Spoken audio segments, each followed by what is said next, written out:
Hey everyone, welcome to week 4 of the Procrastination No More Cookbook Authors Training. I'm Caroline with Create My Cookbook and I head up our design team. I'm here today with Sean and Jen. And Hi. Sean is going to be telling us all about cookbook covers. Absolutely. Hello and welcome to week 4. And Jen, you are working on a cookbook with your Aunt Carlene's recipes. Yes, Have you thought about a cover yet? I have. There's a cake that she baked me when I was like 2 years old, and the picture captures like this moment of complete delight. And I just look like it's like this outrageous, like 2-year-old giggly face, and I'm just like, and like the cake's in front of me. Very cool. And anyway, I thought about that, or just some like picture of her cooking in the kitchen or something. Okay. Well, those are some good ideas. So the cover is really important because that is, if you were in a store, that's what people buy. It just kind of signals this is what this book's about. It attracts people into the cookbook. So whatever, even if it's online, that little thumbnail, people, a lot of cookbook publishers now think about, not just what does it look like on the bookshelf, but what is that little thumbnail going to look like and how does that stand out too? So however you sell your cookbook or give it away, that cover is so important. So I want to talk to you about 6 tips to help develop your cover ideas, and then we're going to look at some inspiration covers. So that should be fun. Ready? Okay, let's talk about some tips. Okay, so I've got 6 steps to develop a strong cover idea. So let's take a look at the next slide. So the first tip is to go visit the bookstore. I know I keep telling you to go visit the bookstore, but you can get all kinds of inspiration from the bookstore. And you don't have to limit yourself to just the cookbook aisle. You can go to other aisles and find inspiration. And I do want you, though, to eventually end up back in the cookbook section and look at covers in your competitive set. So I think we were talking about maybe doing a baking cookbook or a southern cookbook. So you might want to go to those sections in the cookbook aisles and take a look at those covers and whatever, cookbook, whatever your cookbook fits in, and look at the other covers in that competitive set and kind of take a look at, number one, what's the first thing that jumps out at you?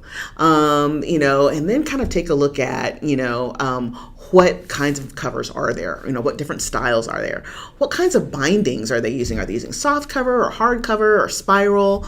There's something called flexi bind. You can kind of take a look at all of those. What's popular? Also think about the size. Like what are some of the sizes that other books are, and kind of get you thinking about the size you want your book to be.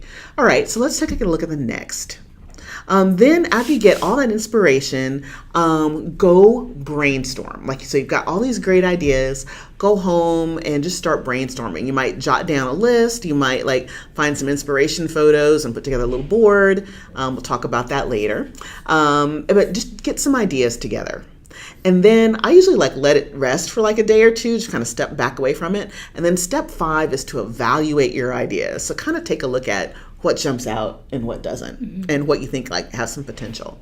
And then number 6 is choose your top 3 concepts, and then you're going to describe them, either just for yourself, you can put it in your proposal, but you want to have 3 good, strong cover ideas. And you want to be able to describe it so that way whoever's working with you, a designer, photographer, food stylist, whatever, they can help make that come to life for you.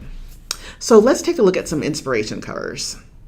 There's covers that have their own power, and you want to find a cover that has your power, okay? So some of those elements that you can use are strong words. That's the first power we're going to talk about, the power of strong words. So let's take a look at an inspiration cover. So you may have seen this book. It's called How to Cook Everything by Mark Bittman. And look at how that yellow pops out against that red. It's just grabs your attention, right? So there's no food photos, there's no illustrations, it's just words. Another book that does this really well is a classic. It's called The Joy of Cooking. Everybody has a joy of cooking, right? So just that red circle with the big word joy just really kind of stands out and kind of, cooking is fun, So that's the power of strong words. Let's take another look at another power. The power of illustration. Sometimes a really good, strong illustrated image can really make your book stand out. So let's take a look at the inspiration.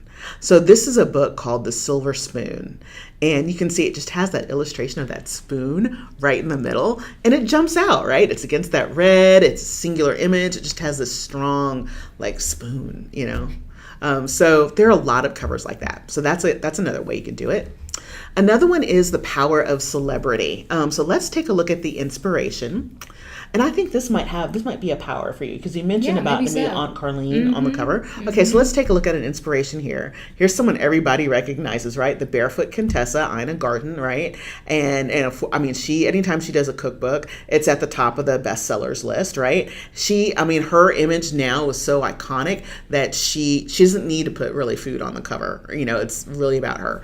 Now, the reason why I think that Aunt Carlene might have some power here is because she's locally recognized, right? Right. There are hundreds, probably thousands of people who went to school and studied under her and recognize her in the community. So I think that she has some local celebrity that might be a good option for you. So. Yeah, so don't feel like you have to be a Food Network star. If you are a celebrity in your market or to your target audience, you can pull this off. Okay, the next one is the power of a strong image. Okay, so this is like really great photo. Let's take a look at the inspiration. And look at this photo. It's just one image of a pan of shakshuka, which is like a dish with eggs and tomatoes. And look at that spice on there and those beautiful egg yolks. And it just catches your eye with all that great color. And then just like, the title of the book. So you can do a lot of just a strong image, just one thing that really kind of sums up, like you were talking about the cake. That I think you could probably use that as an option too, just have that really strong image of a beautiful cake. And it doesn't have to be like super fancy. It could just be like, here's a southern layer cake that's like, I used to have that at holidays, or I remember that for my birthday, or something that is really has an emotional attachment, which you do to that cake, So I think that could really work. Okay, then the power of good design. This is where you have a designer who really knows how to pull together lots of good elements and make a strong cover. So let's take a look at the inspiration. So this is a book called The Good Life, and you can see it's got photography mixed with, there's like some chalk style at the top and then the rolling pin. So it brings it all together as just a good, well-designed cover.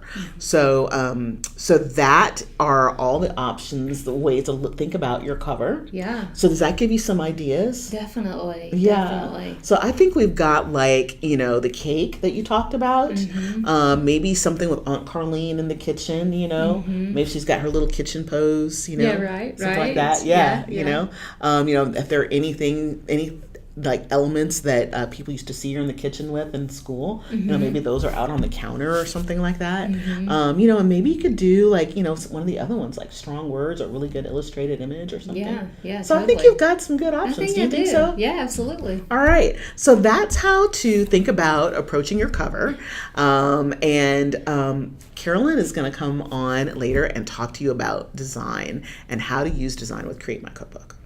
Yep, and so just the only thing that we need you to work on this week, your homework, is to create a vision board. So you want to collect images, anything that inspires you with your cookbook. You want to collect any images, anything that will inspire you, like maybe photos or illustrations, whatever you think will kind of play into the look of your cookbook.